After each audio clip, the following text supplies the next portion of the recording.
Hello friend, स्वागत है आपका हमारे चैनल फार्मासिस्ट एक्टिवेशन 1155 में। कल हमने डिस्कस कर लिया था अपना टॉपिक माइक्रोबायोलॉजी का चल रही थी हमारा तो उसमें हमने डिस्कस किया था बैक्टीरिया तक। आज हम इससे अगला टॉपिक शुरू कर रहे हैं जो कि स्ट्रक्चर ऑफ बैक्टीरिया के बारे में है। तो इसमें बैक्टीरिया स्ट्रक्चर ऑफ बैक्टीरिया हम देखेंगे आज के टॉपिक में। तो इसमें bacteria it is an ultra microscope view so look like as small capsule, यानी कि बैक्टीरिया एक ऐसा है जिसे हम माइक्रोस्कोप से देखने में कैप्सूल की शेप में जो हमें दिखता है। इसका स्ट्रक्चर इस तरह से है जो इसमें सामने दिख रहा है आप लोगों को। इसमें जो है 3 सेल वॉल होती हैं, 3 लेयर होती हैं। इसमें की फर्स्ट लेयर इसकी सेल मेम्ब्रेन है जो कि ये वाली लेयर है, एंड सेकंड लेयर इसकी सेल वॉल है। फिर कैप्सूल मतलब जो तीसरी लेयर है वो कैप्सूल टाइप की है, वही है इसमें। और इसमें जो है ये ऊपर के लिए इस साइड में जो है पिलाई होता है। इसके जो पार्ट्स हैं ये बैक्टीरिया के, और ये सेल मेम्ब्रेन है, और ये सेल वॉल है, ये कैप्सूल है, कैप्सूल टाइप का जो हमने बताया था आपको वही। और इसके बाद ये एक इसकी पूंछ टाइप की होती है फ्लैजिलम, और ये इसकी यहाँ पर अंदर के लिए ये इंक्लूजन बॉडी है, और ये राइबोसोम है, और ये न्यूक्लियाइड्स है। इसके लिए मतलब न्यूक्लियस नहीं बोलेंगे, न्यूक्लियाइड्स है ये। इसके बारे में हम आपको लिए आगे बताएंगे कि न्यूक्लियाइड्स क्यों कह रहे हैं। और ये इसके जो बैक्टीरिया के अंदर जो भरा हुआ होता है वो साइटोप्लाज्म भरा हुआ होता है। और इस साइड में ये छोटा सा दिख रहा है आपके लिए पॉइंट वाइज में, ये इसका मीजोजोम है। अब इसके बैक्टीरिया के पार्ट जो हैं वो हैं, तो बैक्टीरिया के पार्ट्स जो है कैप्सूल हो गया, सेल वॉल हो गया, सेल मेम्ब्रेन हो गई, फ्लैजिला हो गया, साइटोप्लाज्म हो गया, न्यूक्लियाइड्स हो गया, इंक्लूजन बॉडी है, और इसके पार्ट्स में मीसोसोम है, राइबोसोम है, पिलाई है। अब इन्हीं जो पार्ट्स हैं इन पार्ट्स को हम एक एक करके डिफाइन करेंगे। तो इसमें जो है पहला पार्ट हमारा कैप्सूल था, तो वही कैप्सूल के लिए अब डिफाइन करेंगे। तो कैप्सूल ये जो है ये आउटर मोस्ट लेयर है बैक्टीरिया की, जो कि प्रेजेंट होती है सिलेक्टरी स्ट्रक्चर में। इसका जो कंपोजिशन है वो 98% वाटर से मिलकर बना होता है, एंड 2% ग्लाइकोप्रोटीन से मिलकर बना होता है। और इसका फंक्शन जो है कार्य क्या होता है, it gives protection of the bacteria, यानी कि बैक्टीरिया की जो बैक्टीरिया है उसके लिए ये प्रोटेक्ट करता है। It cause disease in human body, और ये ह्यूमन की जो बॉडी है उसमें डिजीज कॉज करता है ये बैक्टीरिया जो है। और it help in the attachment of repulsion with other bacteria, ये बैक्टीरिया जो है अटैचमेंट रिपल्सन है अदर बैक्टीरिया से। और अगला है इसमें पार्ट इसका सेल वॉल। सेल वॉल के बारे में डिफाइन किया गया है। तो इसमें सेल वॉल में it is also thick structure, इसका जो है स्ट्रक्चर है वो थिक होता है, और ये made up of peptidoglycan layer से मिलकर बना होता है। वी कैन आइडेंटिफाई बैक्टीरिया, इससे जो है हम बैक्टीरिया को आइडेंटिफाई करते हैं कि वो बैक्टीरिया ग्राम पॉजिटिव है या ग्राम नेगेटिव है। तो ये है इस पार्ट में ये है। और वो किसकी बेसिस पे करते हैं कि ग्राम पॉजिटिव है या ग्राम नेगेटिव है, वो हम करते हैं सेल वॉल की बेसिस पे। तो वो है। और इसमें ग्राम पॉजिटिव कब होगा, जब उसकी बैक्टीरिया की जो थिकनेस होगी वो 20 to 80 माइक्रोमीटर नैनोमीटर थिकनेस होगी, तो वो बैक्टीरिया हमारा ग्राम पॉजिटिव होगा। और उसकी थिकनेस यदि 7 to 8 नैनोमीटर होगी तो वो बैक्टीरिया हमारा ग्राम नेगेटिव होगा। और इसका अगला पार्ट है सेल मेम्ब्रेन। तो सेल मेम्ब्रेन में क्या है, इट इज थिन लेयर, इसकी जो है लेयर है वो थिन मतलब पतली होती है। और ये प्रोकैरियोटिक सेल में होता है और बैक्टीरिया, और ये मेड अप ऑफ फास्फोलिपिड, ये जो है फास्फोलिपिड बाइलेयर से मिलकर बना होता है। It act as semi permeable membrane, इसका जो है कार्य होता है वो सेमी परनिएबल मेम्ब्रेन में होता है। और इसका अगला पार्ट है वो साइटोप्लाज्म है। Cytoplasm it is less develop, ये जो है डेवलप नहीं हो पाता है न्यूक्लियस में। सो इट इज कॉल्ड, इसलिए ये न्यूक्लियाइड्स कहलाता है। एंड न्यूक्लियाइड्स कंटेन 60%, यानी कि न्यूक्लियाइड्स किससे बना होता है, तो ये न्यूक्लियाइड्स जो है 60% डीएनए से मिलकर बना होता है, 30% आरएनए से बना होता है, एंड 10% प्रोटीन से मिलकर बना होता है। इस साइटोप्लाज्म का जो रेशियो है वह 16:30:10 इसे मतलब ये क्वेश्चन भी एक बनता है एमसीक्यू में। तो भाई इसका साइटोप्लाज्म का रेशियो कितना होता है, कंटेन रेशियो, तो वो वही है 60:30:10। ये इसका रेशियो हो जाएगा, ये एमसीक्यू क्वेश्चन में बनता है।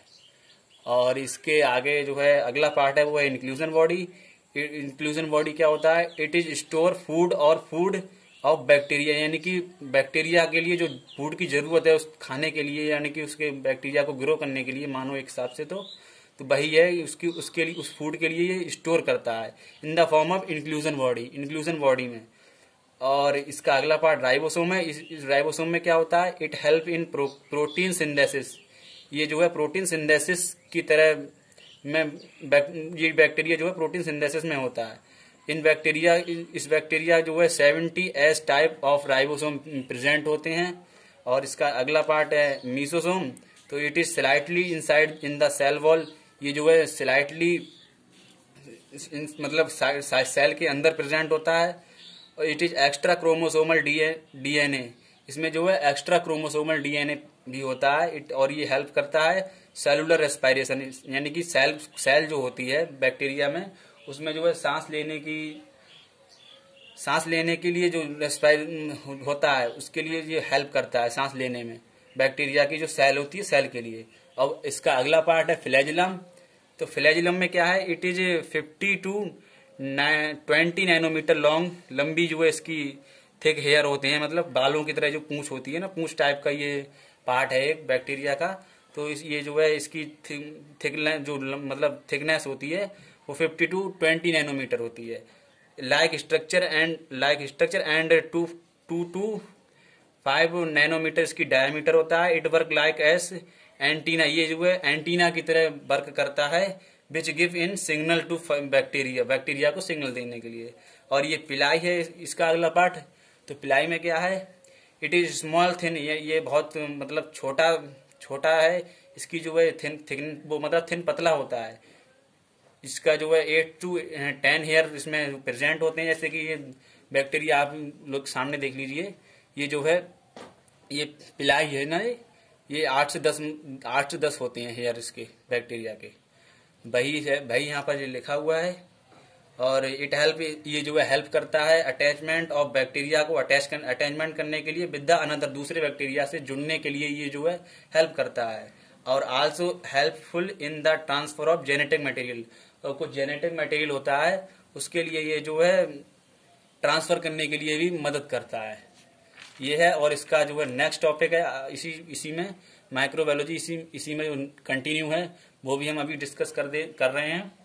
वो टॉपिक है, यानी कि इसका अगला टॉपिक है मॉर्फोलॉजिकल क्लासिफिकेशन ऑफ बैक्टीरिया, यानी कि बैक्टीरिया की मॉर्फोलॉजी क्या है, बैक्टीरिया कैसा होता है, देखने में कैसा होता है, उसकी शेप कैसी है, ये इसका मॉर्फोलॉजी में आता है। तो इसका जो है क्लासिफिकेशन हम डिस्कस करेंगे। तो इसके लिए जो हम डिपेंडिंग ऑन देयर शेप के बेसिस पे इसके लिए हम जो है क्लासिफाई करेंगे। जो डिफरेंट टाइप्स हैं, सेवरल टाइप्स हैं इसके। तो इसके सेवरल टाइप्स इसके मतलब कि जो हैं जो डिस्कस करेंगे वो यहाँ पर लिखे हुए हैं। जैसे फर्स्ट इज कोकाई हो गया, सेकंड इज बेसिलाई हो गया। बेसिलाई में भी सब टाइप्स हैं, जैसे coccobacilli, streptobacilli, Chinese letter pattern, comma shape ये। और इसका थर्ड है स्पाइरोचीट्स, फोर्थ है एक्टिनोमाइसिट, फिफ्थ है माइकोप्लाज्मा। ये इसके क्लासिफिकेशन हो गया।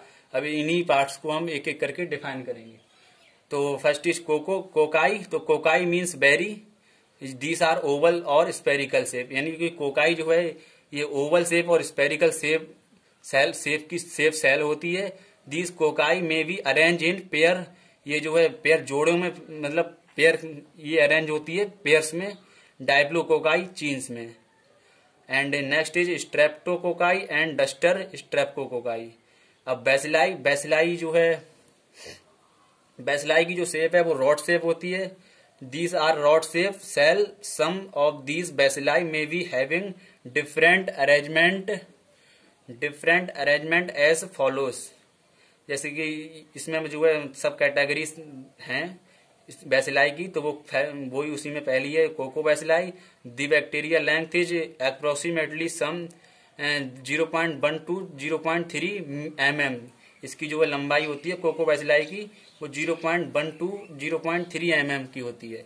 नेक्स्ट इज इसका एग्जाम्पल इसका ब्रासिला हो गया, और इसी में जो दूसरा पार्ट है वो स्ट्रेप्टोकोबैसिलाई है। These are arrange in chain form, ये जो है चेन फॉर्म में अरेंज होता है, चेन फॉर्म में होता है। इसका एग्जाम्पल स्ट्रेप्टोबैसिलाई हो गया। और next is Chinese letter pattern, यानी कि चाइनीज लेटर कुछ मतलब चाइनीज की जो भाषा होती है उसके जो लेटर होते हैं उस फॉर्म में भी बैक्टीरिया होता है, जैसे कि इस तरह से। तो ये इस तरह से भी मतलब बैक्टीरिया एक होता है। इसका एग्जाम्पल मानो कि कोराइनो बैक्टीरियम हो गया। और नेक्स्ट जो अगला पार्ट है इसमें कॉमा सेप, कुछ कॉमा सेप होता है, जैसे कि कॉमा होता है ना, जैसे लगाते हैं अपने लोग लिखते समय, तो इस सेप में भी कुछ बैक्टीरिया होते हैं, जैसे कि इसका एग्जाम्पल बाइवाइरो हो गया। और नेक्स्ट इज इसी का एक सब पार्ट है इसका कोकोबैसिलाई का, वो एक बचा हुआ है, वो है स्पाइरिला। स्पाइरिला एक बैक्टीरिया होता है, इसकी जो है सेब होती है वो रेजिड स्पाइरल फॉर्म में होती है। इसका एग्जाम्पल स्पाइरिलम हो गया। और अब इसका जो है क्लासिफिकेशन ऑफ बैक्टीरिया का थर्ड पार्ट है ये है स्पाइरोचीट्स। स्पाइरोचीट्स में क्या होता है, ये जो है स्पाइरो मीन्स क्वाइल हो गया, यानी कि तार फॉर्म वही, और चीट्स मीन्स हेयर, उसके बाल जैसे कि। अब इसका डिफाइन कैसे करेंगे, these are cylinder, flexes form and spiral form. ये जो है सिलेंडर होता है, सिलेंडर की तरह होता है, और फ्लेक्सिस फॉर्म में होता है एंड स्पाइरल फॉर्म में होता है। इसका जो है एग्जाम्पल है वो ट्रिपोनिमा हो गया, ट्रिपोनिमा, ठीक है। और इसका अगला पार्ट है वो है एक्टिनोमाइसिट। एक्टिनो मीन्स रेस, यानी कि वही तरंग जैसे, और mycete means fungus. These are branching, इसकी जो है these are branching filament as bacteria resembling fungus. इसका एग्जाम्पल सेलेनाइस्पोरा हो गया। और इसका अगला पार्ट है mycoplasma means cell wall deficient. ये माइक्रोप्लाज्मा होता क्या, ये एक ग्रुप होता है स्मॉल टिपिकल पैरासाइटिक बैक्टीरिया का that lack cell wall so sometimes cause disease. ये कुछ समय के लिए जो है डिजीज भी कॉज करता है माइक्रोप्लाज्मा। ये भी एक क्लासिफिकेशन ऑफ बैक्टीरिया का पार्ट था। तो इसका एग्जाम्पल निमोनिया हो गया, ठीक है। अभी यहीं पर हम अपने लेक्चर को खत्म करते हैं। धन्यवाद। आपसे हमारी रिक्वेस्ट है छोटी सी कि आप हमारे चैनल को सब्सक्राइब कर देना, लाइक करना, अपने दोस्तों के साथ शेयर करना, और मैं आपके साथ जुड़ा रहूंगा। और माइक्रोबायोलॉजी आपका जो सब्जेक्ट है बी फॉर्म 3rd सेमेस्टर में, इसके लिए जो है हम पूरा करने की कोशिश करेंगे। थैंक यू, धन्यवाद।